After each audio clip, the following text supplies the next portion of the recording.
Wajah yang terlihat lugu dan senyum yang tenang jadi alat promosi yang sempurna. Mereka menang di Pilkada DKI mengandaskan Foke, yaitu sebelum jadi orang paling berkuasa di negeri ini, sebelum memesona dunia dengan gaya belusukan, pria ini bukan siapa-siapa.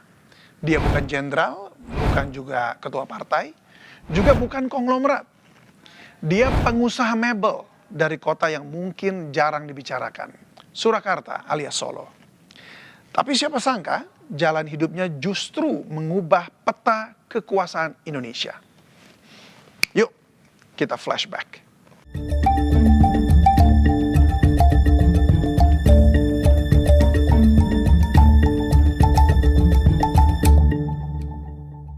Ya, nama lengkapnya Joko Widodo.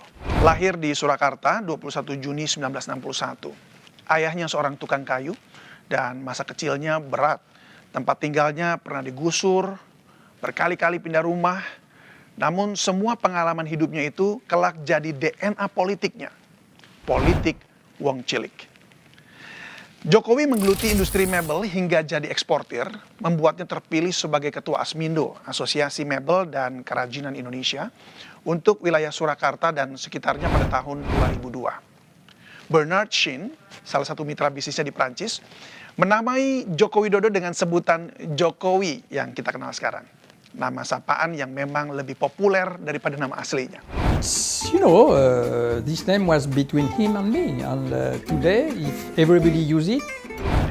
Dari organisasi perajin mebel ini, Jokowi memperluas relasi dan menabung bekal untuk masuk ke panggung politik.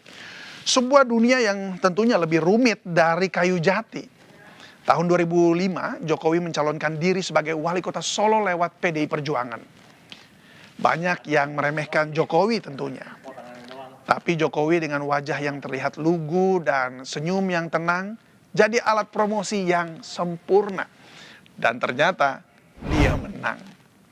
Ya mungkin karena rakyat sudah bosan ya dengan gaya politisi lama gitu. Ketika jadi wali kota Solo, gaya kepemimpinannya memang beda.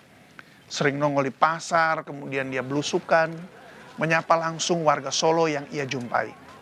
Dan saat itulah dimulai apa yang disebut dengan era pencitraan progresif. Gayanya membuat dibicarakan oleh banyak orang. Baju putih, celana bahan, murah senyum, dan diikuti kamera yang selalu siap merekam. Di balik pencitraan, wali kota Jokowi juga dikenal sebagai pengambil keputusan yang dinilai sangat pro rakyat.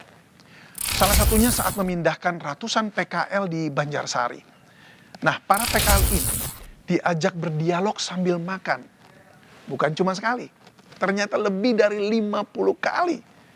Dan Jokowi berhasil memindahkan PKL tanpa kerusuhan, tanpa Satpol PP.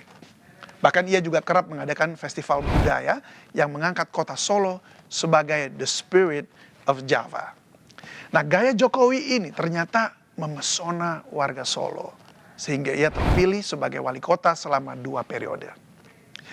Di akhir jabatan periode kedua wali kota Solo, Jokowi bikin gebrakan lagi. Ia mengandangkan mobil dinas yang mewah dan menggantinya dengan mobil SMK, karya anak-anak SMK Negeri 2 Surakarta. Pencitraan dengan memakai pakaian sederhana semakin terdongkrak dengan adanya mobil SMK. Mobil yang disebut-sebut sebagai mobil nasional karya anak bangsa. Meskipun belakangan ini nasib mobil SMK tidak semulus karir Jokowi.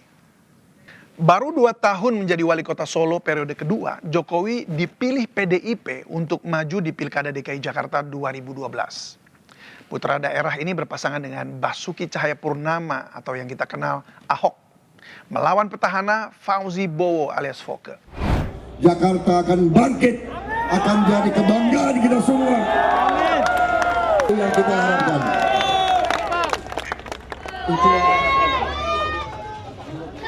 Dengan slogan kampanye Jakarta Baru, Jokowi Ahok ternyata bikin kejutan. Mereka menang di Pilkada DKI mengandaskan Foke, yaitu petahana pada saat itu. Setelah jadi gubernur Jakarta, belusukan tetap jadi senjata. Masuk ke pasar, ke kampung kumuh, bahkan yang paling viral, gorong-gorong. Dan warga senang akhirnya ada pemimpin yang turun langsung. Paduan Jokowi dan Ahok sebenarnya saling melengkapi. Yang satu tenang, yang satu meledak-ledak. Tapi tantangan Jakarta berbeda dengan Solo.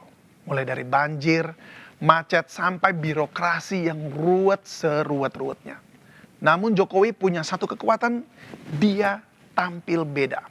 Dia dianggap sebagai sosok yang menjadi simbol transisi Indonesia dari era elit ke era rakyat biasa.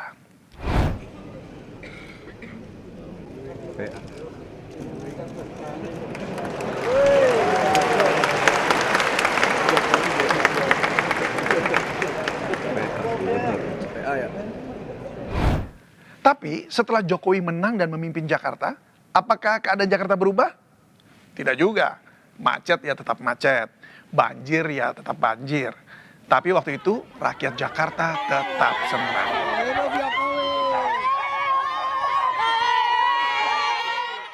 Masalah di Jakarta belum tuntas, tetapi Jokowi meninggalkan Ahok. Jokowi mencoba peruntungan menjajal kontestasi pemilihan presiden. Dia berpasangan dengan Yusuf Kala, mantan wapres periode Presiden SBY. Tahun 2014, Jokowi Yusuf Kala maju sebagai calon presiden melawan pasangan Prabowo Subianto Hatta Rajasa. Pilpres 2014 memang penuh dengan drama, panas, dan penuh dengan black campaign. Tapi rakyat tetap memilih Jokowi. Dia jadi presiden dari kalangan sipil pertama yang bukan bagian dari elit politik lama. Program andalannya Tol Laut, Kartu Indonesia Sehat, dan Kartu Indonesia Pintar. Infrastruktur dibangun secara besar-besaran. Bandara, pelabuhan, hingga jalan tol dibangun Jokowi. Tapi tidak semua orang senang. Kritik datang dari kanan dan dari kiri. Dianggap terlalu fokus kepada infrastruktur dan juga dianggap kurang mengurus isu HAM. Seperti di Papua hingga Rempang. Dan ia dicurigai mulai dekat dengan oligarki. Pada Pilpres 2019, Jokowi kembali menang untuk kedua kalinya. Menggandeng Kiai Haji Maruf Amin, Jokowi mengalahkan pasangan Prabowo Subianto dan Sandiaga Uno. Tapi pasca pemilu, Prabowo yang jadi lawannya di Pilpres diajak masuk kabinet. Dan ini menjadi langkah yang cukup pintar untuk meredam pertentangan pendukung lawan. Demi persatuan, jadi alasan menggandeng lawan jadi partner. Pada periode kedua pemerintahan Jokowi mulai ada kebijakan-kebijakan yang dinilai jauh dari kepentingan publik. Setahun menjabat, tiba-tiba muncul Omnibus Law, paket kebijakan serba bisa, undang-undang yang dinilai jauh dari kepentingan masyarakat umum. Dan ini memicu mahasiswa turun ke jalan-jalan, berunjuk rasa berhari-hari di banyak tempat. Menanggapi perlawanan dari banyak pihak ini, Jokowi kelihatan tetap tenang. Katanya Omnibus Law disusun demi lancarnya arus investasi. Tahun 2020, pemerintahan Jokowi dihantam pandemi COVID-19. Dari Cina, virus COVID-19 menyebar ke seluruh dunia termasuk Indonesia. Dan akibat pandemi ini, 1,3 juta manusia meninggal dunia. Lebih dari 30 juta orang harus dirawat akibat terjangkit COVID. Selain menyebabkan kematian, pandemi ini menghantam sektor ekonomi. Banyak perusahaan bangkrut dan PHK terjadi di mana-mana.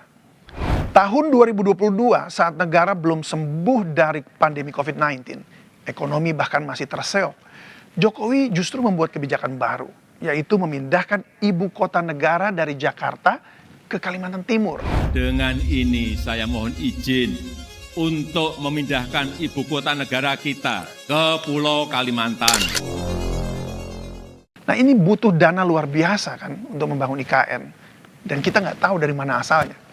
Di awal memang Jokowi sempat menyebut bahwa dana tersebut datang dari investor asing yang sudah antri. Ya, itulah kebijakan Jokowi. Dari Omnibus Law disusul IKN membuat orang semakin bertanya-tanya apa sih sebenarnya ambisi dari Jokowi ini. Di kancah dunia politik, Gibran jadi wali kota Solo, kemudian belakangan jadi wapres. Sementara menantunya Bobi Nasution jadi wali kota Medan, lalu jadi gubernur Sumatera Utara. Dan anak bungsu keputusan Kaesang jadi ketum Partai Solidaritas Indonesia juga membuat orang bertanya-tanya. Bukannya dulu mereka nggak berminat banget gitu di politik ya. Tapi kok sekarang menguasai dunia politik. Cukup membingungkan. Namun itu menjadi pertanyaan publik. Dan publik mulai berpikir kritis. Masihkah Jokowi milik rakyat atau barangkali sudah jadi dinasti politik yang baru? Transformasi Jokowi dari simbol rakyat kecil jadi sosok nasional kemudian dipertanyakan. Oktober 2025 menjadi akhir 2 periode pemerintahan Jokowi. Prabowo Subianto muncul menggantikan Jokowi. Sosok pemimpin yang digambarkan sebagai bagian dari wong cilik sudah tergantikan. Itulah kisah seorang wali kota yang naik kelas jadi gubernur, tapi belum sempat selesai dari gubernur, sudah keburu dipromosikan jadi presiden. Jakarta seakan jadi batu loncatan, belusukan jadi branding, dan rakyat rasa-rasanya harus kembali berhadapan dengan kehidupan nyata. Terima kasih sudah menonton. Sampai jumpa di episode berikutnya.